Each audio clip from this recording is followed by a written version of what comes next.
예, 안녕하세요. 소개받은 김택환입니다.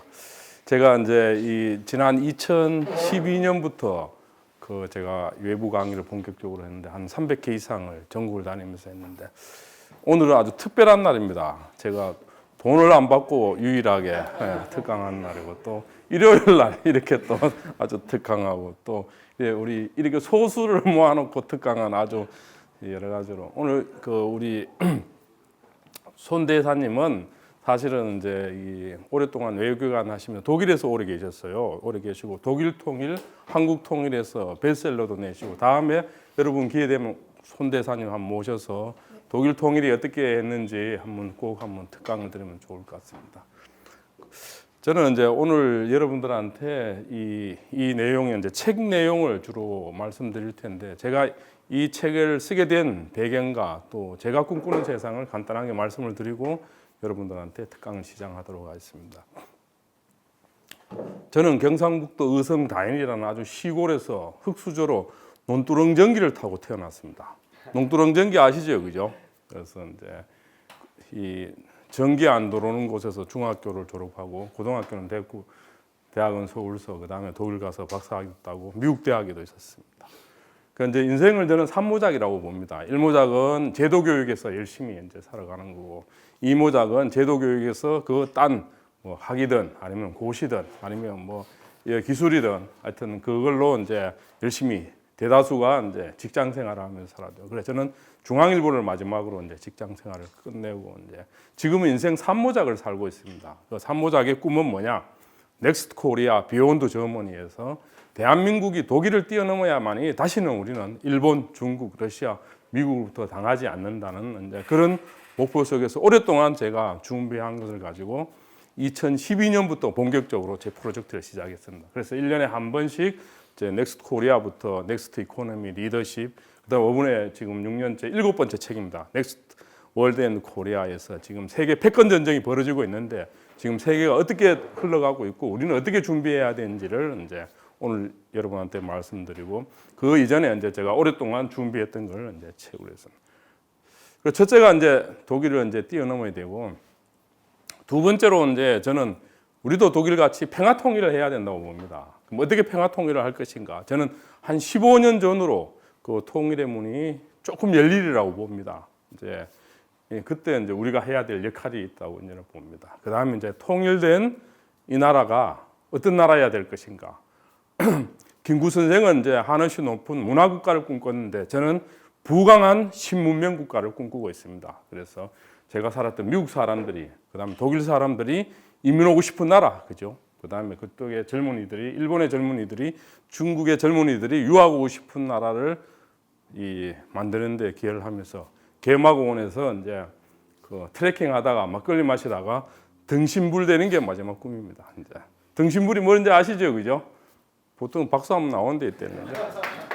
그럼 지금부터 시작하겠습니다. 이제 여러분들이 젊은이니까 이제 차기 리더와 이 시대 정신과 과제에 한번 맞춰봤습니다. 제가 이제 이 책을 쓰기 위해서 제가 원래 중앙일보 기자 출신이기 때문에 전 세계를 제가 취재를 하러 다녔습니다. 그 중에 이제 대표적으로 보면 일본의 아사히 신문의 주필인 요나바시 후이치, 그 다음에 2002년도에 고이즈미를 총리를 모시고 이제 그 당시 이제 미국의 반대에도 불구하고 프로젝트를 이 북한을 갔던 이제 그런 분들, 그 다음에 슈레더 총리 아시죠? 독일 총리 등등해서 제가 중국도 가고 미국도 가고 등등하면서 전 세계 사강들을 유럽을 가면서 이제 이들이 도대체 한반도를 어떻게 생각하고 있고 또 이들이 미래를 어떻게 준비하고 있는지를 제 나름대로 이제 책도 보고 언론 인터뷰도 하고 그 다음에 취재도 하고 등등 하면서 이 책을 쓰게 됐다는 걸 말씀을 드립니다.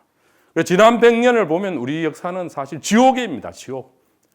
사실 인육을 먹었고 일제 식민지를 통해서 그야말로 분단되었고 전쟁 겪었고 그 다음에 이 수없는 고난과 고난을 겪었지만 또 우리는 또 하나의 또 기적을 만들어낸 나라입니다. 이 2차 세계대전 이후에 식민지 국가 중에서 유일하게 이렇게 세계 10대 경제 강국까지 질 정도로 우리는 지난 100년을 그야말로 지옥과 그야말로 기적을 만들어낸 나라. 앞으로 우리는 100년을 어떻게 가야 될 것인가? 지금 앞으로 100년이 만만치 않습니다. 다시 한번 세상 판이 바뀌고 있습니다. 이 판이 바뀌는 걸 우리는 과거보다는 당하지 않기 위해서는 우리는 특별한 준비를 해야 됩니다. 그걸 저는 이제 네 개의 눈이라고 이야기합니다. 보면 심해에 사는 베렐 아이라고 있습니다. 워낙 살아남기 위해서 촉각이 발전하다 보니까 눈이 네 개로 나가고 있고, 그다음에 베토벤 같이 이제 기머거리지만 용의 길을 가져서 이제 그 운명이라는 위대한 이제 이 세상에 그야말로 신의 목소리를 듣고 했던 이런 우리도 새로운 100년을 이제 특별한 역량과 특별한 준비를 해야 된다는 걸 제가 상징적으로 여러분한테 말씀드렸습니다. 그래서 오늘은 크게 네 가지로 여러분들한테 짧게 쭉쭉쭉쭉 가겠습니다. 지금 어떤 시대인가? 지금 세상이 판이 바뀌고 있어요. 이 판이 어떻게 바뀌고 있는지 여러분들한테 말씀드리고, 그다음에 어떤 미래가 우리 앞에 다가오고 있는가? 그다음 이런 미래를 우리는 어떻게 준비해야 되는 것인가? 그다음에 새로운 미래의 리더십은 어떤, 여러분들이 차세대 리더를 꿈꾸니까 어떤 리더십의 자격을 조건을 갖춰야 되는지를 말씀을 드리겠습니다. 보면 우리는 옆에 우리의 이웃 나라 4강이 그냥 초강대국으로서 스트롱맨들입니다. 그야말로 바늘 찔러서 피 한 방울 안 나올 그런 이제 리더들이 지금 가고 있고, 북은 젊은 리더, 남쪽은 보수에서 진보로 해서 그야말로 신냉전이 일어나고 미래가 어때든 불확실해요, 그죠? 누구도 모르는 지금 이런 상황인데, 그렇지만 우리는 희망을 가져야 됩니다. 희망을 가져야 되는데, 보시면 우리를 둘러싸고 있는 이 4강들이 GDP 규모에서 1, 2, 3가 다 있고 1, 2, 3위가 다 있고, 그 다음에 러시아는 최강의 군사국가도 있고, GDP 규모를 보시면 미국, 일본이 압도적이고, 우리가 그나마 이제 3만 불 넘어서는 이제 중국, 러시아, 북한은 이제 그야말로 인구도 보시면 이제 강국들이고, 국가 체제가 너무나 극단적으로 다른 두 체제가 맞붙어 있는 겁니다. 그래서 이 우리의 지금 동북아에서는 군행전이 끝나지 않았어요. 유럽은 다 군행전이 끝나서 해체됐는데, 군행전이 끝나기 전에 우리는 이미 신냉전이 또 오고 있어요. 이걸 어떻게 잘 축적된 우리의 고난, 이걸 어떻게 극복해야 될 것인가, 여러분한테 던져진 이 과제라고 볼 수 있는 겁니다. 그래서 그렇지만 우리를 둘러싸고 있는 4강도 문제가 없는 나라가 아니고 굉장히 많은 문제를 갖고 있는 나라들입니다. 미국 보면 두 개의 냉전, 저도 매일 이제 뉴욕타임즈를 구독하고 있는데, 뉴욕타임즈 보시면 미국 맨날 전쟁입니다. 이 트럼프 대통령하고 이제 그 민주당 포함해서 워싱턴에서의 벌어나는 매일 이제 이 그야말로 미국 내에 흑백 갈등을 포함하는, 이제 요번에도 봤죠. 한국식 그야말로 아주 나쁜 성폭력 문제, 그죠? 한국하고 미국하고 똑같이 벌어지고 있는 아주 이 나쁜 이 잘못된 자본주의의 찌꺼기 오물들이 그야말로 막 벌어지고 있는 나라입니다. 그래서 국내와 국제 패권의 전선이 이루어지고 있는 반면에 또 하나는 미국은 늙어가는 패권 국가라고 스스로 규정하고 있는 겁니다. 그 다음에 이제 아메리칸 드림이 이제 붕괴되고 있고, 지금 중국은 등소팽이가 도강강해라고 지금은 발톱을 드러내지 마라 이야기했는데, 시진핑이 딱 집권하면서 대국 굴기, 우리도 초강대국으로서 미국을 뛰어넘겠다고 확 외치고 있는 겁니다. 그래서 하지만 이들은 투키디메스의 함정에서 나중에 설명하겠지만 중진국의 이중 함정에 빠져 있어요. 빠져 있다 보니까 우리한테는 기회이기도 하고 굉장히 위기이기도 하는 이런 상황입니다. 그 다음에 미중 무역 전쟁이 시작됐죠. 왜 시작된지 나중에 설명을 드리고, 일본은 이제 잃어버린 20년에서 프라자 합의를 통해서 어려움을 겪었지만 다시 어쨌든 아베노미스를 통해서 부활하고 있는 나라입니다. 부활하는 나라고. 그런데 이들도 4차 산업혁명의 준비도라든지 저출산 고령화라든지 여러 문제들이 중국의 부상이 돼서 이들도 굉장히 위기로 가고 있고, 러시아는 아시다시피 이제 한때 미국과 맞먹는 세계 최강의 패권 국가였는데 몰락했다가 다시 이제 초강대 군사 국가로 이들은 이제 지금 가고 있는 겁니다. 가고 있고, 이제 푸티니즘을 해서 이제 그야말로 그 민족적 독재 국가를 하고 있고, 이제 유러시아의 제국을 부활하기 위해서 이들은 이제, 근데 이럴 때 이제 우리는 어떻게 해야 될 것인가? 이게 세계 역사를 보면 우리가 이럴수록 국제 역량이 더 뛰어나야 되고 글로벌 보편 가치를 공부를 해야 돼요. 그런데 우리 국내에 보면 맨날 무슨 빠들이 너무 많이 이제 지금 그야말로 국내 문제를 그야말로 발목을 잡는 이런 지금 어려움에 지금 있습니다. 그래서 이들은 이제 이 또 하나의 세상판이 바뀌다 보니까 미국, 중국, 일본, 러시아들은 전부 국수주의입니다. 국수주의는 뭡니까? 전쟁으로 가는 것밖에 없죠. 그 전쟁이 지금 경제전쟁으로 나타나고 있는 겁니다. 안 되면 나중에 군사전쟁으로 가는 겁니다. 세계 때까지 역사적으로 국수주의로 가면 전쟁이 피할 수 없었던 게 1차 세계대전, 보불전쟁, 2차 세계대전 모든 그야말로 전쟁들이 일어났는데, 지금 미국은 트럼프 대통령이 아메리칸 퍼스트, 뭐 그야말로 이제 이 자국의 이익을 극대화하기 위해서 그냥 외국을 팔목을 그냥 비트는 이런 등 중국은 중국 특색 사회주의.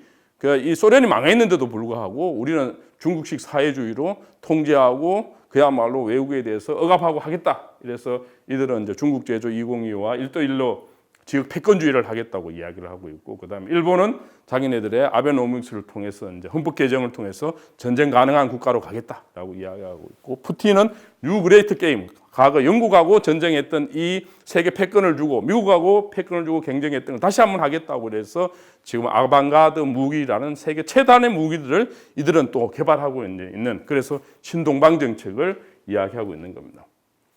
그래서 이제 이들 나라들은, 미국은 그야말로 다시 한번 세계 패권을 강하게 미국 방식으로 새롭게 유지하기 위해서 그야말로 다시 세계의 판을 흔들고 있습니다.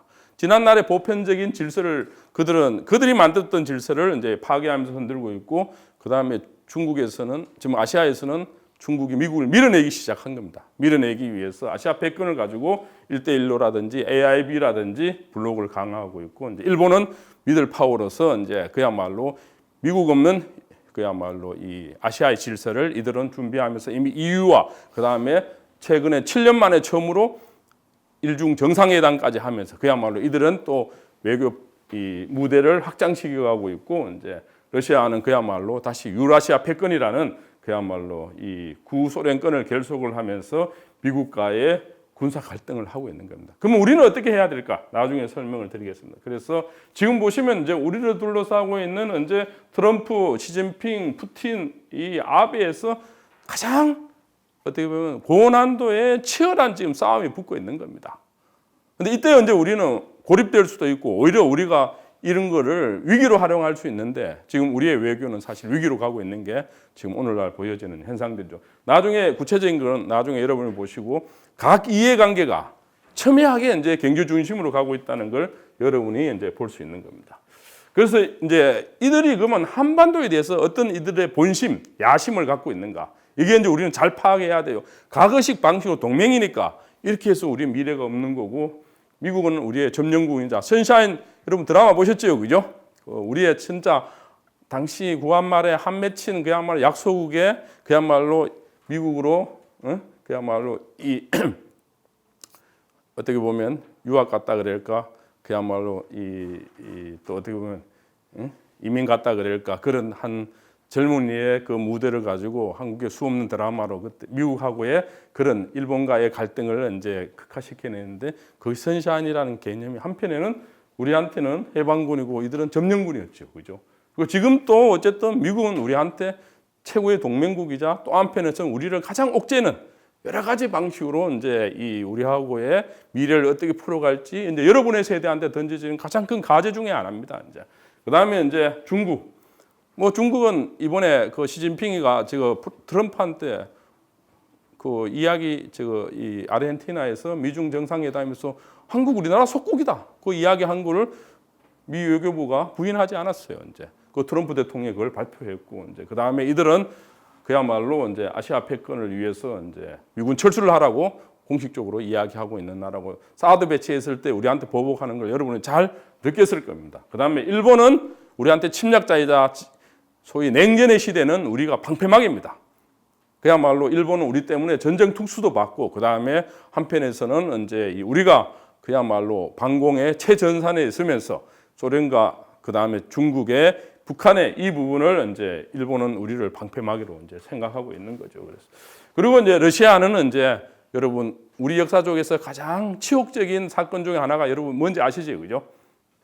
그 고종의 아간파천이죠. 이제 당시 이제 그 항주원인이라는 일본의 잘못된 보고서를 이제 쓰게 해서 러시아가 최강국이라는 이제 영국이 최강국이었고, 다시 아시아에서는 일본이 뜨고 있고 미국이 최강국이었는데 엉뚱한 판단을 하는, 그래서 아간파천이라는 게 그야말로 고종이 이 자기 집을 러시아 대사관으로 이제 그 피신하는 이런 그 패착을 통해서 이제 일제 식민지를 이제 속도를 강화시켰던, 우리로 봐서는 이제 지금 또 그런 비슷한 상황이 앞으로 지금 오고 있는 겁니다. 세계판이 어떻게 바뀌는지 이 리더들이 제대로 파악해야 되는데, 과거에 아주 그 가치에 또 과거적 이런 군행정의 방식에 지금 매몰되어 있는 게 제가 볼 때는 큰 지금 위기 중에 하나라고 볼 수 있고, 지금 러시아는 어쨌든 다시 한번 자기네들은 군사 강국으로서의 이제 코리아 매니페스토, 우리를 대륙 세력으로 유인하기 위해서 지금 다음 주면 북러 정상회담을 하면서 또 한 번 이들은 개입자로서의 역할을 하게 돼 있는 겁니다. 그래서 이제 이런 이제 우리를 둘러싸고 있는 4강의 국가들이 이렇게 야욕을 보이고 있고 세계판이 이렇게 바뀌고 있는데, 지금 어떤 질서가 지금 새롭게 오고 있는가? 한국과의 질서가 과거는 미국 소련에서 미국 중국으로 가고 있고, 역시 자유민주주의와 사회주의라는 그 가치적 대결은 그대로 유지되고 있는 겁니다. 되고 있고, 다만 경제가 과거에서는 미국이 자유무역으로 WTO를 통해서 중국을 끌어들였는데, 이제는 이제 미국이 보호무역으로 가고 있고 중국이 자유무역을, 사실 엄밀하면서 자유무역은 아니죠. 이제 중국 철저하게 국가자본주의로서의 자기네를 통제를 하면서 외국 자본을 철저하게 통제하면서, 그래서 유럽하고 굉장히 큰 갈등을 또 중국과 미국과 유럽이라는 삼각파도를 지금 갖고 있는 거예요. 그 다음에 이제 세계, 미국이 만들어 놓은 그냥 브레전 우투 질서라는 이 윌슨의 질서가, 자유무역 질서가, WTO가 지금 체제가 붕괴되는 이런 위기가 있고 다자 협정이 파괴되고 있죠. 그죠? 대표적으로 이제 우리 FTA도 그렇고, 이제 이 미국과 캐나다와 그다음 멕시코의 협정, 그다음에 지금 유럽과 나토와 미국과의 협정, 이런 것들이 지금 파리 협정, 기후 협정뿐만 아니고 이란 협정 등등 과거에 맺었던 것들이 이제 트럼프 대통령이 전부 다 해체하거나 파괴하기, 이런 여러 가지 이제 지금 과거의 전통적 개념의 질서가 파괴하고 있고, 지금 가장 큰 싸움은 이제 미래 기술의 싸움입니다. 미래 기술이 그야말로 인공지능, 자율자동차 등등에서 이제 이게 지난 산업을 파괴하게 되고 일자리에 큰 변화를 갖고 오면서, 이게 이제 어느 나라가 이제 지금 패권을 질 것인가가 미중 무역 전쟁의 또 하나의 이 흐름이고, 이 기술 전쟁은 결과적으로 어떤 결과를 낳는가? 어느 나라가 이제 세계 산업을 제패하느냐입니다. 이제 그게 이제 영국이 과거에서는 세계 산업을 제패했다면, 그 20세기, 21세기 와서는 확실하게 미국이 이제 세계를 제패하면서 미국 경제가, 미국 군사력이 세계에서 가장 중심 국가의 GDP의 가장 큰 규모를 사실은 만들어내는데, 지금 그게 이제 흔들리고 있고 바뀌고 있는 거죠. 그래서 이제 신산업 모델이 나중에 제가 설명을 드리겠습니다. 그래서 지금 산업 모델이 지금 바뀌고 있는 겁니다. 그래서 보시면 이러한 이제 미국의 가치를 두고, 미국이 기존의 자유무역 질서의 가치를 흔들면서 세계에 4개의 전선이 지금 만들어졌어요. 그게 이제 첫째 정체성의 가치입니다. 그리고 우리나라가 지금 그 중에 가장 복잡하고 지금 혼선을 가고 있어요. 지금 우리는 한국에서 지금 보시지만 이제 이 문재인 대통령에 대한 야당의 비판들이 딱 2가지입니다. 그죠? 어제도 이제 한교안 대표가 이야기했지만 종북, 김정일의 대변자 등 하면서 이제 그냥 이 배경에는 이제 이 공산주의를 믿지 못하겠다는 그 오래된 아주 이제 그게 이제 있는 거고, 마찬가지로 저쪽에서는 현 집권당에서는 이쪽에서의 그야말로 과거 잘못된 그야말로 자유 독재, 이 세력들을 믿지 못하겠다는 이게, 근데 이게 역설적으로 보면 굉장히 아이러니컬합니다. 이제 우리는 이제 어떻게든지 북의 문제를 해결해야 되고, 마찬가지로 저쪽에서 가장 지금 맨날 이 좋은 글씨를 붙이고, 하나는 이 좋은 글씨 무슨 뜻인지 이런 알죠, 그죠? 좋은 글씨를 붙이거나, 아니면 또 한편에 저쪽에는 이제 이 우리가 가장 아팠던 역사가, 여러분, 죄 없는 사람들을 그야말로 이쪽은 저쪽을 그야말로 붙였고, 저쪽은 또 이쪽을 붙였던 게 이제 그 유명한 뺄갱이라는, 그죠? 이런 것들이 아직 우리 속에서는 이념 전쟁 속에서 마구 막 붙이고 있는 거예요. 그래서 그 중에 하나가 또 친일 세력이라고, 그죠? 검증되지 않는 그냥 말로 막 붙이고 있는 거죠. 이게 이제 과거의 가치가 우리가 해결되지 못하고 미래로 가지 못하면서 이 가치 전쟁이, 한편은 자유민주주의를 지킨다는 명목, 하나는 이제 사회주의, 삼민주의라는 이 가치 속에서 우리는 그야말로 세계에서 가장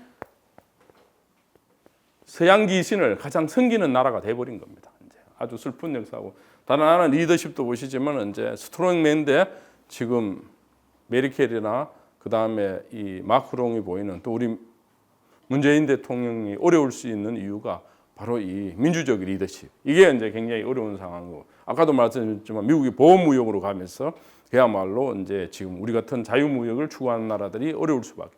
그 다음에 이제 외교 안보도 전통적 외교 안보일 것인가, 파괴적으로 갈 것인가. 이게 그러면서 이제 미국은 이제 이 아메리칸 퍼스트와 보호무역과 근건정치와 달러의 기축통화를 강화하면서 이게 이제 세계 판을 지금 흔들고 있는 겁니다. 그래서 이제 보시면 여러분 지난 100년 동안 그 세계 기업 발전사를 쭉 보시면 원래는 그 이 소위 1차 산업혁명이라고 이야기할 수 있는 방적 공장, 당시에 일부 기술적 측면이 있지만 오늘날에 가장 큰 변화를 가져다 온 거는 엄밀한 의미에서 이제 에너지의 엄청난 혁명들이었어요. 그 중에 이제 자원이죠. 석유를 포함한 석탄 등등해서 100년 전에 이제 가장 큰 회사들은 보면 자원 회사들이었어요.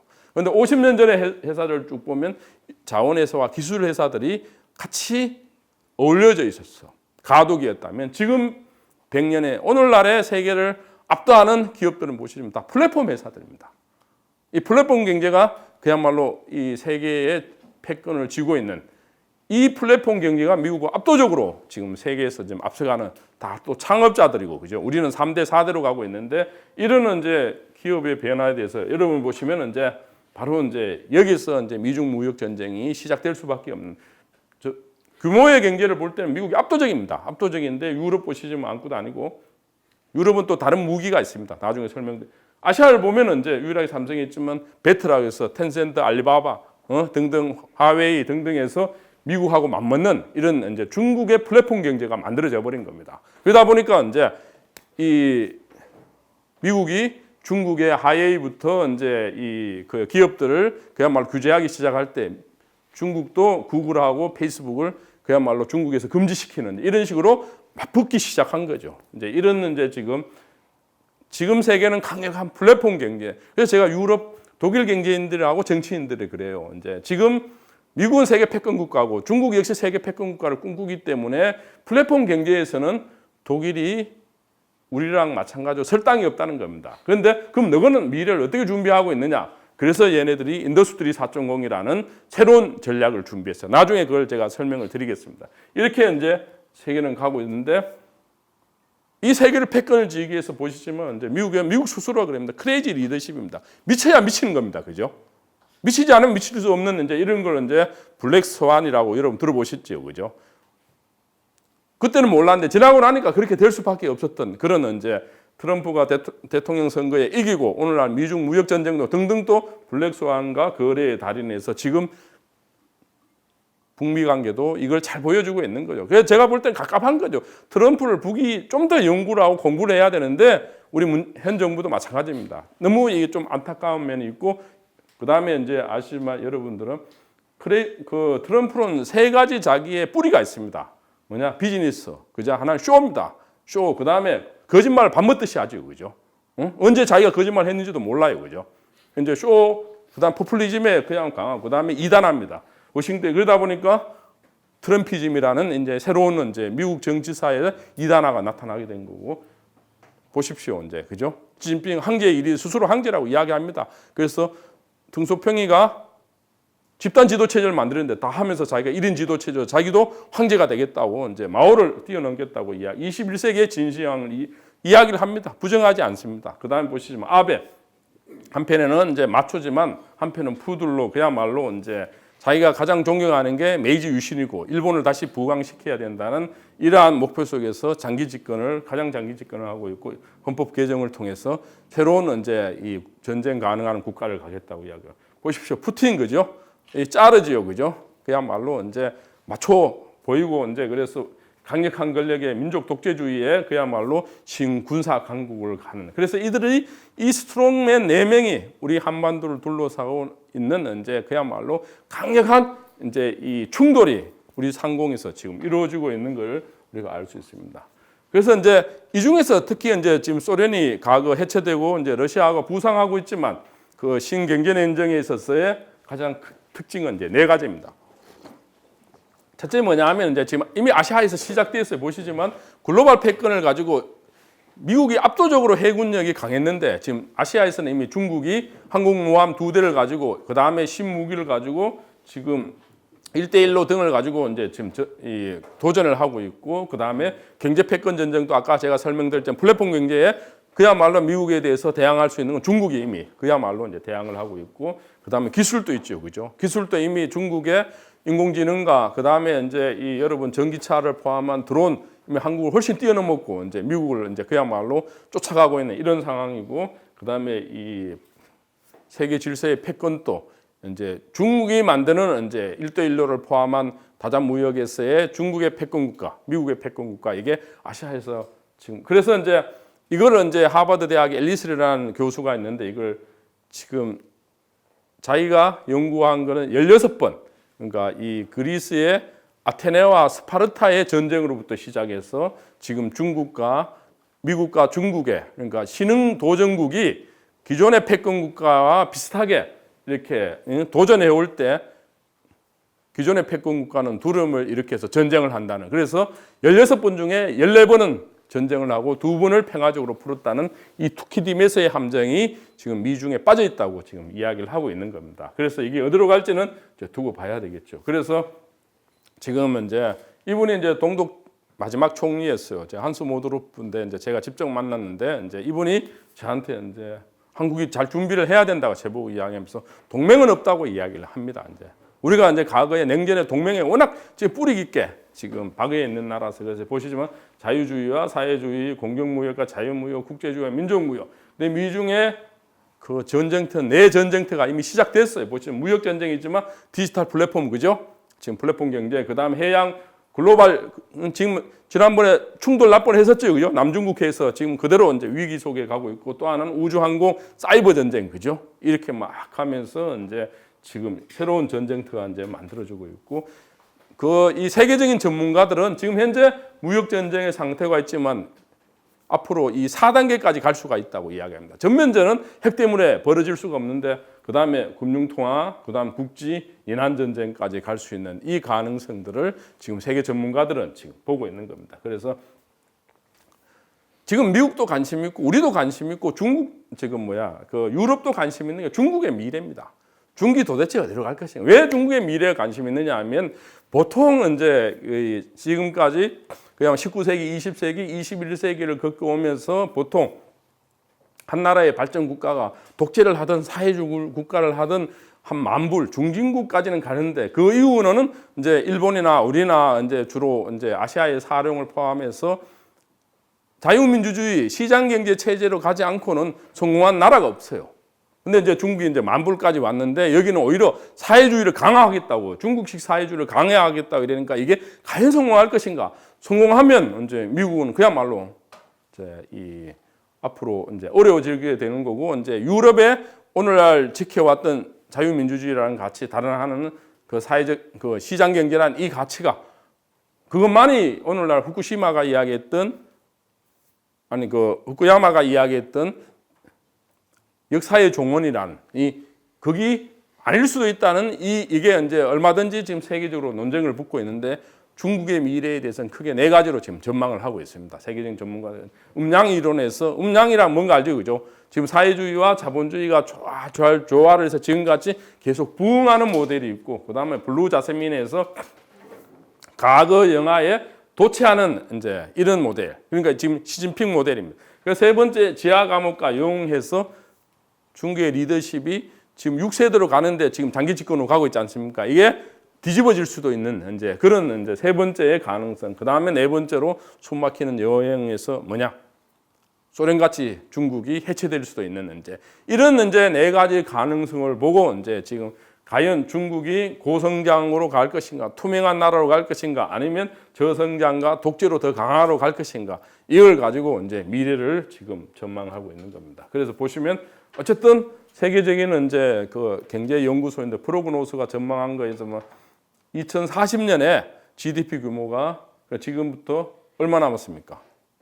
20년 남았지, 그죠? 20년 후에는 중국이 그 미국을 GDP 규모 세계에서 뛰어넘으리라고 이제 보는 겁니다. 물론 이게 그 전에 뛰어넘을 수도 있고, 그 전에 아니면 일본 같이 뛰어넘는다고 전망했다가 다시 이제 경착륙도 할 수 있는데, 보통 전망치를 이제 이렇게 하고 있는 겁니다. 그 다음에 보시지만 이제 이 우리나라를 포함하는 이제 2040년까지 경제 성장률을 보면 지금은 이제 중국이 경착륙을 할 것인가 연착륙을 할 것인가를 굉장히 관심 있게 보고 있고, 보시지만 이제 지금 세계 이 기본 한 2% 선을 얼마나 지켜갈 것인가, 이게 이제 굉장히 중요한 선이라고 이제 볼 수 있는 겁니다. 그 다음에 지금은 이제 저한테 많이 특강을 물어요. 많은 사람들이 지금 미중의 이 대결이 앞으로 어떻게 전개될 것인가 묻는데, 나중에 여러분들 설명드리겠지만 현재 한 나라의 패권 국가인가 아닌가를 규정하는 이제 8대 요인이 있어요. 보통 4대 요인을 이야기하는데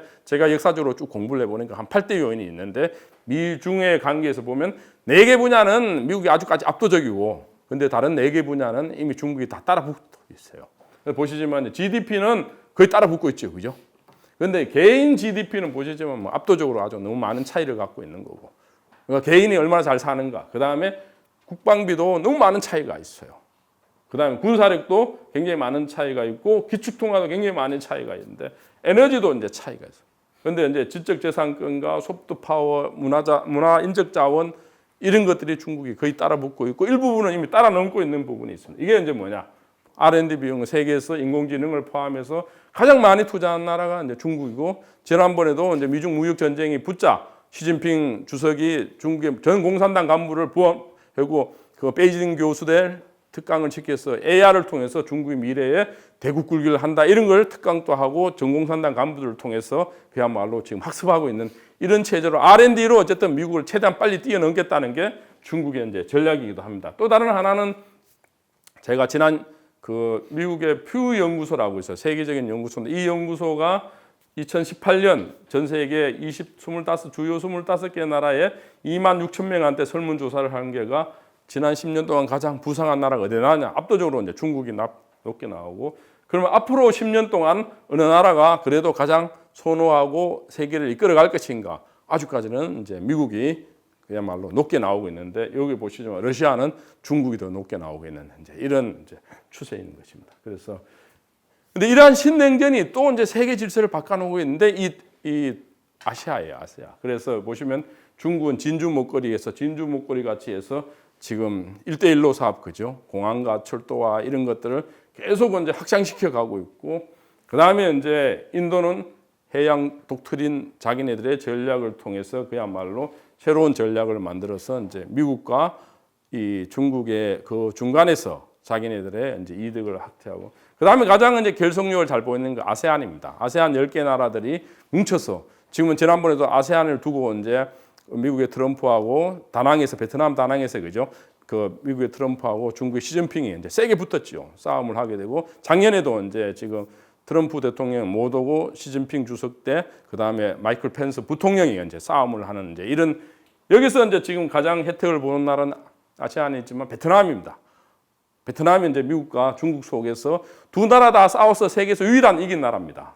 지금 현재 그야말로 현존하는 국가 중에서 슈퍼 강대국을 싸워서 이긴 나라는 유일한 나라죠. 유일한 나라인데, 그 다음에 요번에서 베트남이 또 가장 또 혜택을 본 게 북미 정상회담이죠, 그죠? 다시 한번은 이제 베트남 모델 이야기하면서 그야말로, 그렇지만 아직도 이 나라의 경제 수준은 우리한테 비하면 굉장히 많이 뒤처져 있는 상황입니다.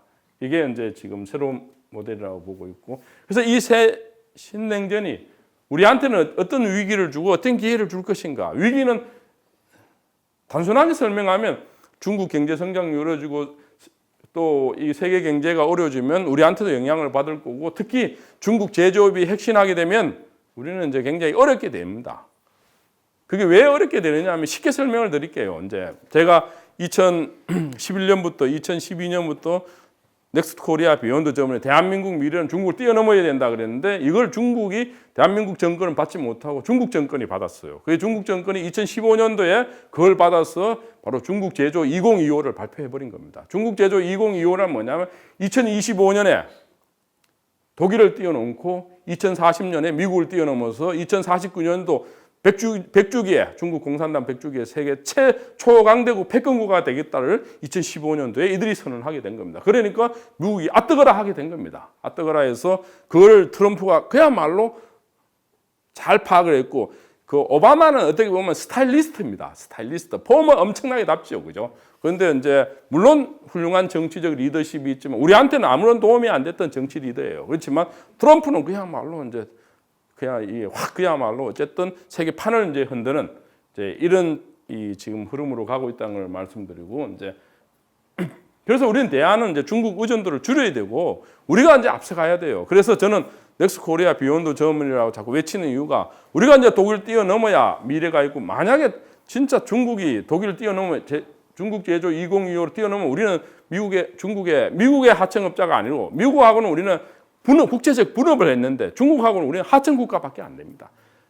2년적 하청 국가가 아니고 경제적으로 완전히 하청 국가밖에 안 되는 이제 그런 지금 그 위기가 가장 큰 위기인데 현 정부가 그걸 깨닫지 못하고 있어요. 가장 큰 문제가 이제 얼마나 이제 지금 많은 중국이 이렇게 따라오고 이야기하는데 이 정부는 그런 액션이 없어요. 이제 중국이 가고 있는 이 신기술에 그야말로 이 전략하고 우리하고 이제 큰 차별이 있고 그 다음에 이들은 우리 경제 체질을 개선을 해야 돼요. 해야 되고 4차 산업혁명이라고 이야기한 디지털 산업을 포함 제조업 이걸 이제 해야 되는데 지난 10년을 지금 우리는 어쨌든 세계 흐름 속에서 그야말로 흐름을 타지 못했고 지금도 타지 못하는데 그래서 이제 우리는 이제 미중 무역 전쟁을 어떻게 해야 되느냐 기존 사고를 버려야 돼요. 맨날 이제 우리가 일본을 보라고 이야기를 해요. 일본은 이제 아베라는 그야말로 어떨 때는 트럼프 대통령한테 푸들거치 하지만 어떨 때는 중국 가서 그야말로 또 협상하고 하는 겁니다. 독일도 마찬가지입니다. 분단 시절이나 분단 이후나 나중에 설명하겠지만 이제 그래서 국제 정세에 어두워서 아간파천 같은 이런 실수를 당신은 이제 단순한 군사력인데 지금 가장 중요한 세 가지입니다. 신기술과 경제와 그다음에 이 전략적 파트너 이 세 가지 관계에 새로운 이제 전략 전술이 필요한데 우리는 이제 그걸 못 하고 있고 이제 그래서 전략적 유연성으로 새로운 전선, 새로운 파트너를 우리가 주역으로 만들어 가야 되는데 우리는 항상 지금 동맹 관계 미국의 그야말로 그냥 나약한 국가 우리는 세우다 이 생각만 이제 하고 있는 이제 안타까움이 있는 거죠. 그래서 우리는 이제 약소국이지만 또 한편은 우리는 중견국가예요. 중견국가로서의 자력 경성의 기회뿐만 아니고 과거의 희생자의 프레임, 우리 맨날 희생자한테 당했다는 이런 프레임에 빠져서는 미래가 없다는 걸 제가 말씀을 드리고 나중에 왜 그렇게 되는지를 이야기하고 그럼 우리는 어떻게 미래를 준비해야 되는가? 우리가 이제 지금 트럼프 대통령이 바보가 아닌 이상 왜 지금 한반도를 자기의 재선의 전략적 카드로 지금 준비를 해서 뽑았겠어요, 그죠? 그 다음에 이제 지금 동북아 미래는 이제 미국인들이 내보고 그래요. 응? 지금 피터 자이한이라고 그죠? 셀가스가 미국 혁명에서 미국의 그 보수주의자들을 만나면 그래요. 우리가 업비트하면 미군 철수한다고 다시 우리는 또 우리의 나이브하게 쟤네들 빼내갈 수 없다고 또 이야기를 해요. 이제 세계에서 역사가 한 번도 고정적인 된 것이 없습니다. 언제든지 변할 수 있는 건데 우리는 이제 과거적 생각에 전부 다 매여 있다 보니까 우리의 미래를 준비하는 게 우리가 어떻게 주역으로 우리가 체스판에 우리가 퀸으로 어떻게 갈 것인가에 대한 부분이 이제 어려움이 있죠. 근데 가장 중요한 게 지금 현 국면에서 한일 관계가 이렇게 나빠가서는 우리한테도 안 좋고 일본한테도 안 좋습니다. 그걸 나중에 제가 설명을 드리겠습니다. 그래서 이제 보시면은 이제 지금 가장 큰 싸움 중에 하나가 지금 경제는 이제 아시지만 제국주의 경제라는 게 뭡니까? 자기 공급보다는 제국의 싼 노동자로 인도에 아시죠? 면사, 오늘날 입는 옷, 그야말로 이 면사를 수입하고 그 다음에 수출하고 이런 것부터 제국주의가 시작된 거고 오늘날의 이제 세계 경제 질서의 가장 큰 이름은 세계적 분업들입니다. 그 분업들 중에 미국은 영화를 잘 만들고 우리 같으면 예를 들어, 그야말로 우리가 잘 만드는 반도체를 잘 만들고 독일은 뭐를 잘 만들고 중국이 잘 만들고 그 다음에 그 시장도 고급 시장이 있고 중급 시장이 하급 그 세 개가 하나의 보이지 않는 이 분업이 돼 있어요. 이 분업이 미국 중심으로 이제 분업이 질서가 돼 있었는데 지금 이걸 글로벌 경제 체제와 이제 공급 사슬 전쟁이라 보시면 애플과 삼성이 대표적인데 수없는 나라들이 그 부품 회사들이 연계돼 있어요. 연계되어 있는데 이제 미국이 트럼프가 이야기합니다. 여기서 중국을 퇴출시키자고 이야기하는 겁니다. 그러면 중국은 그래서 자기네들이 그 1대1료를 만들고 AIB를 만들어서 미국에 대항하는 그걸 뭐라 그러냐면 홍색망이라 그럽니다. 중국 중심의 세계의 경제 패권의 새로운 공급 사슬망을 만들겠다고 이제 이야기를 하고 있는 겁니다. 이런 흐름이 이제 우리가 왜 여러분이 이제 아셔야 되느냐면 오늘날 우리의 가장 큰 먹거리가 뭐죠, 여러분? 반도체죠, 그죠? 압도적으로 반도체입니다. 반도체 사업을 우리나라에서 언제 시작했는지 아시는 분? 언제 어떻게? 80년대. 응? 이병철. 그 이제 이렇게 생각하시면 됩니다. 그냥 여러분들이 생각해야 될 게 원래 우리는 이제 우리의 지금 북한의 앞으로 경제 발전사, 중국의 저는 유럽의 경제 발전, 미국의 경제 발전, 우리 경제 발전사를 보면 우리 옛날 그냥 농업 국가였죠. 농업 국가에서도 한심한 농업 국가였죠, 그죠?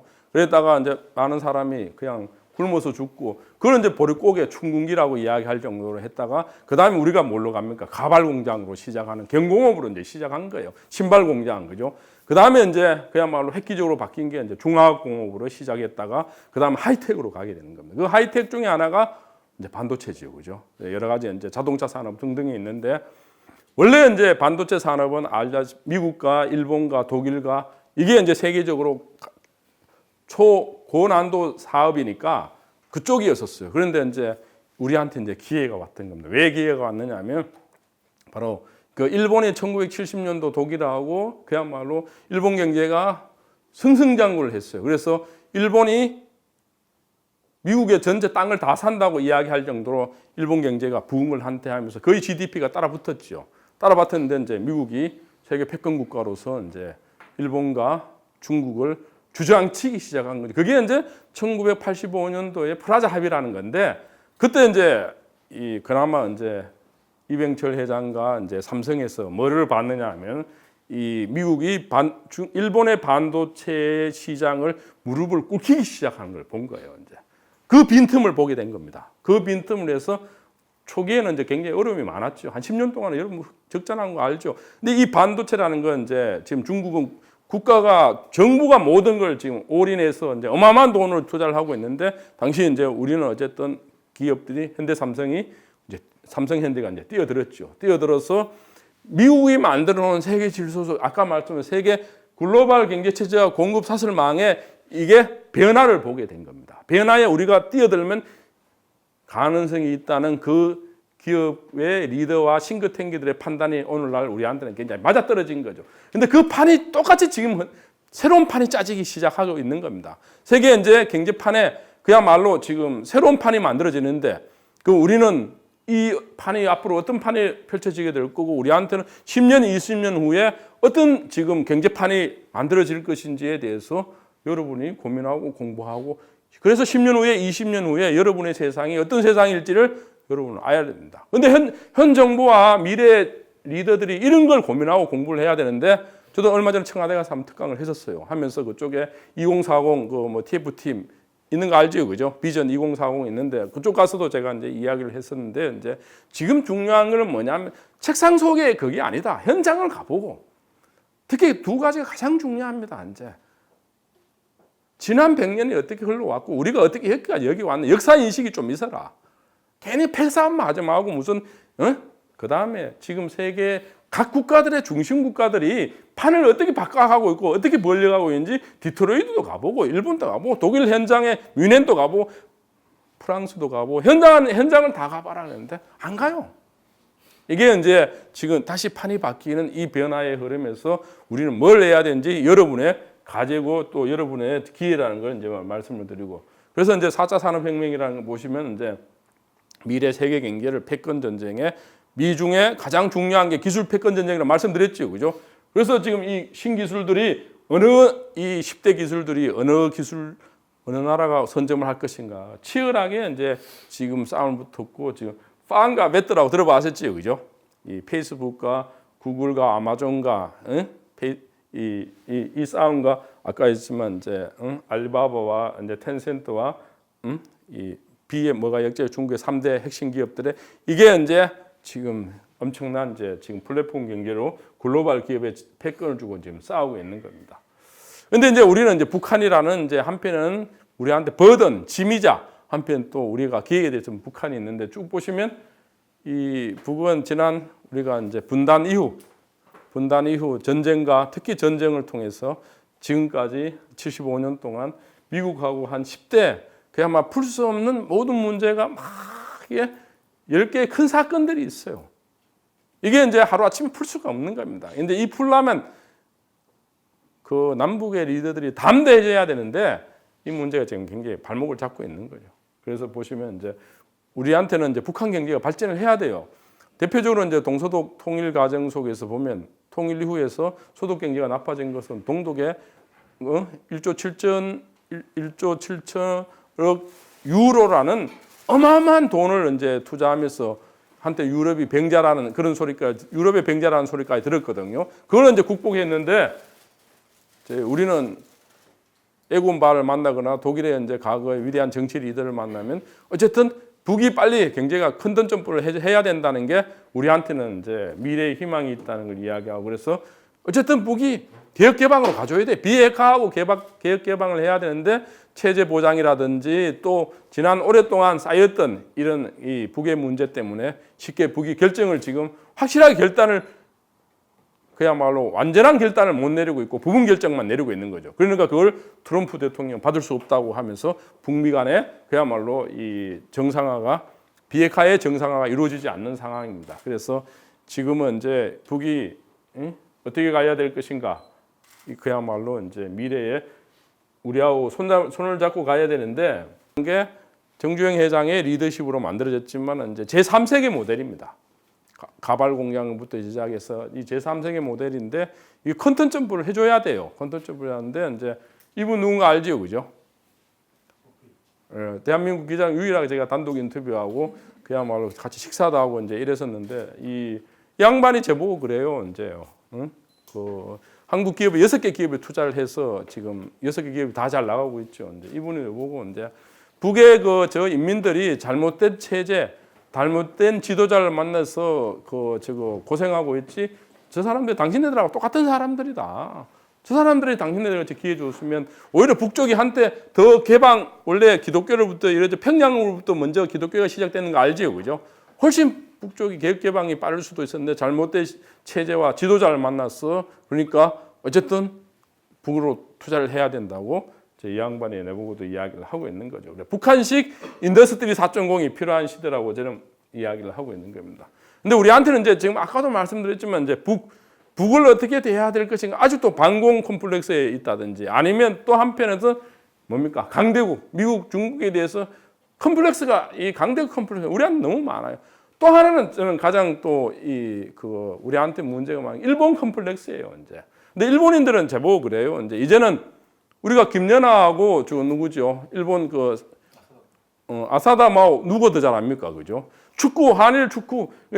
일본 사람들은 한일 관계가 대등 관계라고 이야기해요. 그다음에 삼성이 이미 소니를 뛰어넘었다시피 이제 우리는 대등 국가 됐는데 우리 맨날 과거 이야기를 하니까 이제 그 일본하고 손잡고 미래로 가는 프로젝트를 해야 되는데 이게 이제 서로가 안 맞아 떨어지고 있는 거죠. 양국의 또 지도자들이 이제 그야말로 이제 각기 국내 정치를 이제 이 가장 우울시하다 보니까 한일 간에 풀어야 될 문제를 우선적으로 하는 것보다는 이제 이 과거 역사에 대한 또 자기의 국수주의에 의한 이런 걸 하다 보니까 두 나라가 충돌되면서 문제를 못 풀어가고 있는. 이제 이게 근데 이제 저는 이제 여러분들한테 꼭 제가 제안하고 싶은 거는 제가 83년도에 독일 유학 갔어요. 그때 우리는 이제 3,000불도 안 되는 신군부 체제였고 제가 독일 정부 장학금을 받았는데 제3세계이기 때문에 못 사는 나라고 가난한 나라이기 때문에 제가 장학금 받아 갔었어요. 진짜 독재국가였죠. 독재국가였고 못 살고 가난하고. 근데 2012년도에 제가 중앙일보 있으면서 다시 독일 외교부 경제부에 초청받아 갔어요. 세계 10대 경제 강국으로 초청받아 갔었어요. 10대 경제 강국으로. 30년 만에 우리는 기적을 만들어낸 겁니다. 세계에서 유일하게 그야말로 3만 불에 들고 그다음에 5천만의 민족으로서의 그야말로 30년 만에 산업화와 민주화를 그야말로 이룩한 그런 나라로 우리는 이제 우뚝 서게 된 겁니다. 우뚝 서게 돼서 이제 저게 그때 이제 미국, 일본, 중국 프랑스, 이탈리아 이제 10대 각 주요 대표 언론인들이 10명이 왔었어요. 10명이 와서 같이 이제 이야기를 하는데 전부 다 저한테 가장 관심이 많아요. 우리가 어떻게 30년 만에 이렇게 발전했느냐고 이제. 근데 저는 이제 그걸 이제 수없이 제가 이야기를 하는 거죠. 그래서 여러분들은 그야말로 전쟁의 나라, 전쟁했던 나라, 그다음 독재 국가의 나라, 그런 나라의 그야말로 후손들이었지만 다른 한편은 이제는 세계 10대 경제 강국에 그야말로 독일을 뛰어넘을 수 있는, 일본도 뛰어넘을 수 있는 이런 그 위대한 국가의 여러분들의 미래의 주역이라는 그런 새우가 아닌 여러분들은, 우리가 옆에 일본, 중국이 고래라면 우리는 돌고래입니다. 더 날쌔게 할 수 있는 이런 역량을 가진 나라라고 이제 이야기해요. 그 다음에 제가 마지막으로 이야기하고 싶은 이 부분인데, 이제 맨날 우리는 역사적으로 배워서 지정학적으로 불행한 지역이라고 이야기해요. 이게 뻥입니다. 이런 뻥이 없어요. 이제 이게 아주 잘못된 역사관이에요. 내가 그걸 나중에 설명드릴게요. 그 다음에 이제 우리는 리더가 이때까지 이제 이승만부터 박근혜까지 한 명도 글로벌 리더가 없었어요. 근데 독일은 처음부터 글로벌 리더가 확 나와요. 이제 다음 세대가 나와야 될 게, 여러분, 글로벌 리더가 나와야 된다. 일본 사람이 존경하고 중국 사람이 존경하고 미국 사람이 존경하는 이런 글로벌 리더가 나와야 되는데 못 나오니까 우리 문제를 못 풀고 있는 겁니다. 이게 이제 굉장히 중요하고, 그래서 우리는 제왕적 대통령 없애야 돼요. 이거 제왕적 대통령은 없애지 않는 한, 그다음에 북한의 수령제, 그죠? 이게 뛰어넘지 않는 한 미래가 없다는 걸 이제 말씀을 드리고, 그래서 보시면 우리한테는 남북한 리더들이 새로운 사고, 새로운 전략이 필요한데 그 중에 트럼프야말로 지금 최고의 파트너야 돼요, 그죠? 빨리 어쨌든 이 그 북미 관계가 더 좋은 미래로 비핵화에 그야말로 합의로 이제 가야 되고, 그 다음에 시진핑도 우리가 적극 활용해야 됩니다. 활용하고, 아베는 말할 것도 없고, 이제 필요하면 우리가 이런 전략까지 보여야 돼요. 이제 과거 독일하고 프랑스 관계가 그야말로 아주 돈독한 관계였기 때문에 그야말로 이제 오늘날의 EU의 집을 짓고, EU의 집이 지금 미국과 소련, 다시 지금 미국과 러시아, 중국에 대해서 같이 이제 맞붙을 수 있는 이런 힘이 생긴 겁니다. 그래서 이제 2002년 고이즈미 그 총리가 북에 방북했다시피 지금은 아베 총리가 북에 방문 못할 이유가 없는 겁니다. 이제 이런 레버리지를 활용해야 되는데 못하고 있다는 걸 말씀드리고, 러시아도 마찬가지입니다. 이제 김정은 위원장도 가지만 우리도 어쨌든 그야말로 이 4강에 적극적인 외교를 해야 되는데, 그게 제가 당시 독일 그 격변기에 독일의 리더십이 보여줬던 격변기하고 그 리더십하고 우리하고 너무 큰 차이가 있어요. 헬무트 코hl이나 빌리 브란트가 외교장관 그 외무장관, 우리 대사님 갑자기 기억이 안 납니다. 18년 동안 했던 독일, 겐쇼.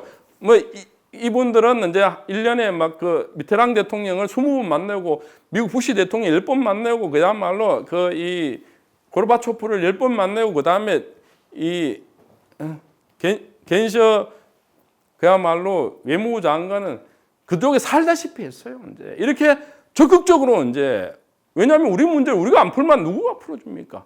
이게 이제 차이라는 걸 이제 말씀을 드리고, 그래서 이제 한반도는 어쨌든 평화 통일로 가야 됩니다. 평화 통일로 가야 되는데 일단은 칸트의 영구 평화론이 아주 또 유효하다고 부르고 있고, 이제 그리고 우리는 활발한 남북 무역 거래를 해야, 실핏줄을 이어야 된다는 이야기입니다. 그리고 우리가 포기할 수 없는 게 그 민주주의와, 그죠? 시장 경제겠지요, 그죠? 그 다음에 이제 국제적인 축복 속에서 우리는 통일이 가능합니다. 이걸 이제 만들어 가야 된다는 걸 이제 말씀드리고, 에곤 바가 이야기한 거 있습니다. 그 빌리 브란트의 책사였죠. 오른팔이었는데 이분이 이제 자기네들은 냉전의 시대이기 때문에 동독에 공장 지을 걸 생각을 못 했대요. 그런데 우리는 위대한 정주영 회장이 해서 개성공단인데 이런 걸 10개, 20개 지으라는 겁니다. 그러면 경제 공동체가 만들어진다고 이야기를 하고 있고, 그래서 이제 저는 발상을 바꿔야 돼요. 발상을 바꾸는 게 이제 이걸 한반도에 대한 코페르니쿠스도 발상인데 제 마지막 꿈입니다. 이게 마지막 꿈인데, 보시지만 지난 2000년 역사 속에서 보면 제일 처음에 오늘날 첫 민주주의와 철학의 꽃을 핀 건 에게 반도입니다. 에게라는 게 여러분 아주 동서양의 그야말로 오늘 우리 같은 반도입니다. 한쪽에는 그리스, 한쪽에는 터키였지만 이게 역사적으로 보면 이제 에게 반도에서 첫 민주주의와 철학을 꽃피웠고, 그 다음에 여러분 이 이탈리아 반도, 그죠? 이탈리아 반도에서 노블루스로 시작되는 오늘날 세계 시민, 그 노예가 황제가 됐던, 그 다음에 오늘날 법전이 만들었던 위대한 또 이 그 반도에서의 꽃을 피웠고, 그 다음에 이제 이베리아 반도라고 여러분 그죠? 여기서 대항해술과 민주국가라는 이제 위대한 또 꽃을 피웠고, 그 다음에 이제 수없는 반도로 만들어진 이 네덜란드가 오늘날 그야말로 자본주의와 상업에 그야말로 꽃을 피웠고, 그 다음에 스칸디네비아 반도라는 거죠. 여기서 뭘 피웠죠?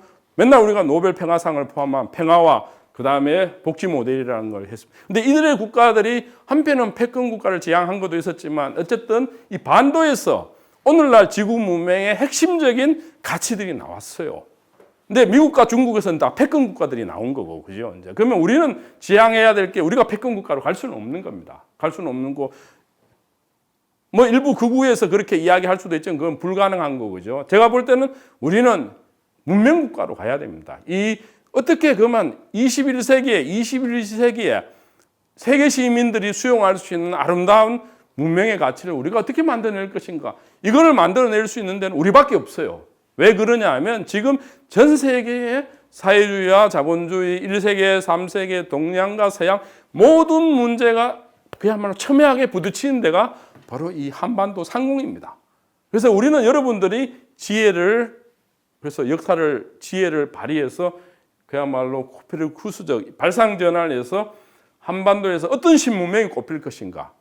신문명을 꼽혀야 되는데 우리한테 세 가지가 부족해요. 세 가지 부족. 첫째 뭐냐? 글로벌 리더가 한 명도 안 나타났어요. 아직까지. 글로벌 리더가 한 명 나타나죠. 하나는 신산업이 나타나줘야 돼요. 신산업이 나타나죠.